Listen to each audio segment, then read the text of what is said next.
বিসমিল্লাহির রহমানির রহিম।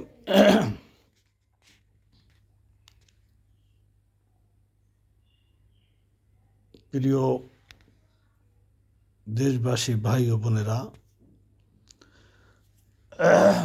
আপনারা নিশ্চয়ই অবগত আছেন যে ছাত্র বিপ্লবের পর গত 5ই আগস্টের পর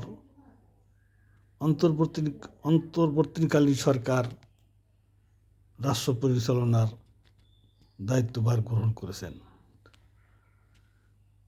অন্তর্বর্তীকালীন সরকার দায়িত্ব গ্রহণের পর থেকে বাংলাদেশে বড় ধরনের কোনো রাজনৈতিক সহিংসতা, সন্ত্রাসী কার্যকলাপ, অস্থিরতা, অ্যাসিড নিক্ষেপ, নারী পাচার, শিশু ধর্ষণ, বড় ধরনের কোনো চাঁদাবাজি, অপ্রীতিকর কোনো ঘটনা, এমনকি সড়ক দুর্ঘটনা, রেল দুর্ঘটনা, এমন কোনো ঘটনা এই পর্যন্ত আল্লাহর রহমতে ঘটে নাই। তবে একটা জায়গায় সাধারণ মানুষের যে ক্ষোভ রয়েছে সেটা হলো এই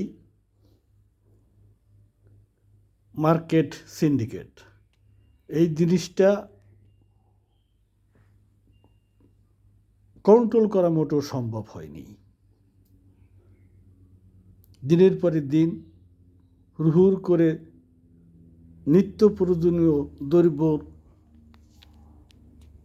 মূল্য বৃদ্ধি পেয়ে যাচ্ছে। এমন কোনো পণ্য নেই যেটার দাম বাড়েনি।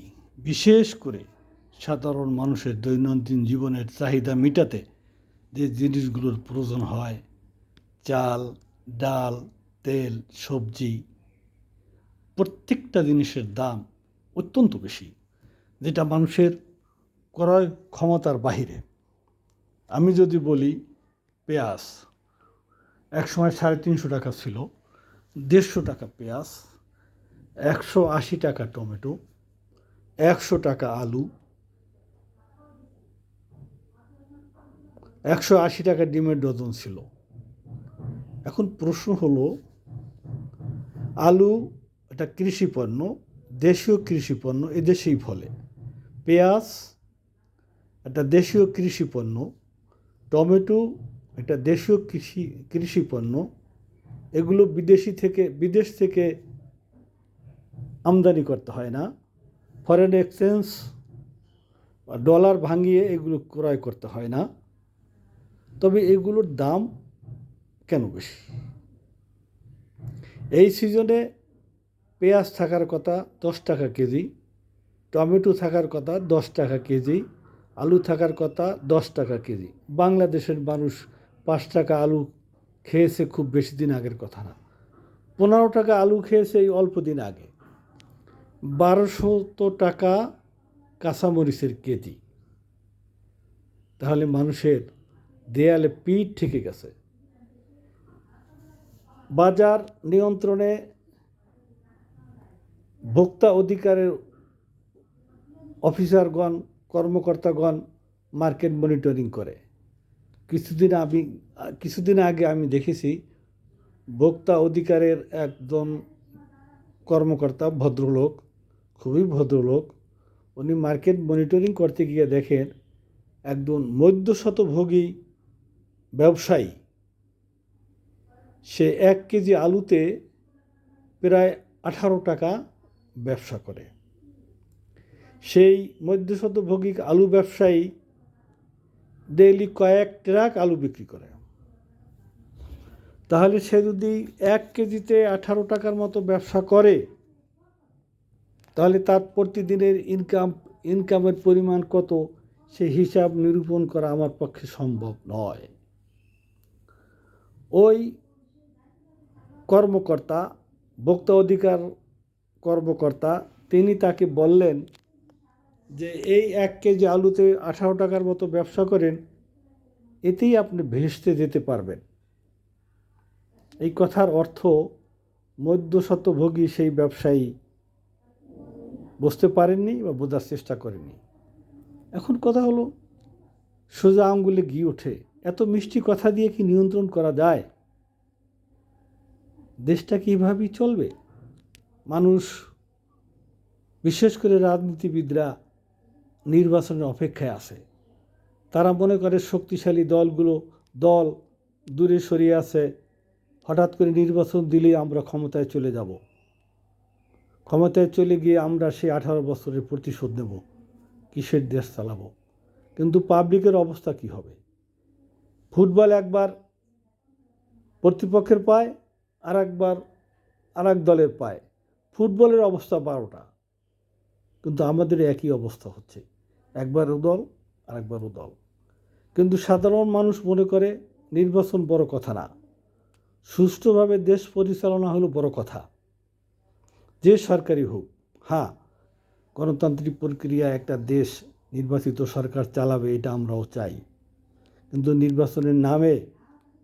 নির্বাচনের নামে ওরকম একটা ফ্যাসিবাদী সরকার যদি চলে আসে, তাহলে জনগণের কী অবস্থা হবে?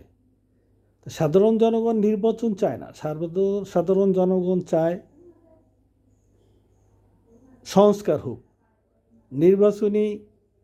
নির্বাচনী গ্রাউন্ড তৈরি হোক, নির্বাচনী একটা পরিবেশ তৈরি হোক, মানুষ যেন ভোট দিতে স্বতঃস্ফূর্তভাবে ভোট দিতে যায়, ভোট দিতে পারে, উপযুক্ত জায়গায় তার মনের মতো ব্যক্তিকে যেন ভোট দিতে পারে, সেরকম একটা পরিবেশ সৃষ্টি হওয়ার পরে যেন নির্বাচন হয়। কোনো এক বড় দলের এক বড় নেতা বলেছেন যে অন্তর্বর্তীকালীন সরকার পক্ষে এই জাতীয় কিছু জিনিস সংস্কার করা সম্ভব নয়। তার মানে তাহলে আমরা নির্বাচিত সরকার সংস্কার করতে পারে। সেখানে প্রশ্ন উঠেছে যে এই 53 বছর বয়সে তাহলে আপনারা সংস্কার করেন নাই কেন? তাহলে আপনারা এই সমস্যাকে পুঞ্জীভূত করে রেখেছেন। মানুষের বর্তমানে দেয়ালে পিঠ ঠেকে গেছে, জানি না দেশের কি পরিস্থিতি দাঁড়াবে, আল্লাহ পাকই জানে। এইদিকে দেখেন, সবচেয়ে জনপ্রিয় ইসলামী সংগঠন বা ইসলামিক মাইন্ডেড লোক তাবলিগ জামাত, তাদের সাথে লীগ শব্দটা আছে, এই লীগ শব্দটা বোধহয় যেখানে আছে সেখানে এই সমস্যা। তারা তাবলিগ জামাত আজকে ছাত্রলীগের ভূমিকা পালন করতেছে। আজকে টঙ্গীর ময়দানে দেখেন, তাবলিগ নয়, ওরা ছাত্রলীগের ভূমিকা পালন করতেছে। 4 জন লোক মারা গেছে, ওনাদের হাতে থাকবে তসবিহ, জায়নামাজ, আজকে ওনাদের হাতে চাইনিজ কুড়াল, বাঁশের লাঠি, ওনাদের হাতে চাপাতি, ওনাদের হাতে রড। এটা কিসের লক্ষণ? আজকে মসজিদের ইমাম 18 বছর একটা মেয়েকে পড়াতে গিয়ে সেই মেয়েটাকে বিবাহ করে এবং তার স্বামীকে খুন করে ফেলে। এরকম ঘটনা বাংলাদেশে একটা দুইটা না। এতিমখানা, হাফিজি মাদ্রাসায় দেখবেন বলাৎকার। এই বলাৎকারের কথা যদি বলে আমাদের দেশের এক শ্রেণীর আলেম, এই সত্যকে, অপরাধকে চাপা দেওয়ার জন্য বলে এটা একটা বিচ্ছিন্ন ঘটনা, এরকম করে বলে আলেমদের ইজ্জত নষ্ট করবে না। না, অহরহ হচ্ছে বাংলাদেশে। একজন পীর সাহেব শেরপুর, জানি না কোন ধরনের পীর, তার বাড়িতে হামলা দিনে দুপুরে। সরকারি লোক কি আঙ্গুল ছুঁড়ছে? তার বাড়ি ঘর দালান কোঠা বাঁশের লাঠি দিয়ে পিটিয়ে তার হাঁস, মুরগি, গরু, ছাগল, মহিষ সব লুট করে নিয়ে আসছে। এটা কি গণভবন? এমনিভাবে চলছে। একজন মাদ্রাসার মুহাদ্দিস, মুহতামেম, বিশাল আলেম, তার কাছে গেছে একটা মশলা জানতে, স্ত্রী তালাক হয়ে গেছে, এখন কি করতে হবে? মশলা দিয়েছে, হিল্লা বিয়ে করতে হবে। এবং হিল্লা বিয়ের যে মশলা ফতোয়া দিয়েছে সে নিজেই হিল্লা বিয়ে করতে রাজি হয়েছে। 2 ঘন্টার জন্য বিবাহ করেছে নোয়াখালীর একটা মহিলাকে। মসজিদে বিবাহ পড়ানোর 2 ঘন্টার সাথে সাথে সেই মহিলাকে স্ত্রী হিসাবে ব্যবহার করেছে। এটা কি কন্ট্রাক্ট ম্যারেজ না হিলা? 2 ঘন্টায় কোনো বিবাহ জায়েজ আছে কি না জানি না। তাহলে সেই হুজুরের সেই মাদ্রাসা মোহতামামের কী হওয়া উচিত, আমরা কী লক্ষ্য করছি বাংলাদেশে, আমার বলতে খুবই লজ্জা লাগে। জাতির বিবেক কেন পরিবর্তন হয় না? আমি আশা করব বিষয়টা দেশবাসী, সচেতন লোক, আলেম সমাজ, সরকার বিষয়টি ভাববেন, আমাদের দেশে যেন একটা শান্তি বিরাজ করে। এরকম অনইসলামী কার্যকলাপ ক্রমান্বয়ে যেন বৃদ্ধি পেয়ে যাচ্ছে, এর কারণটা আমরা জানি না। সকলকে ধন্যবাদ। আসসালামু আলাইকুম রহমতুল্লাহি ওয়া বারাকাতুহু।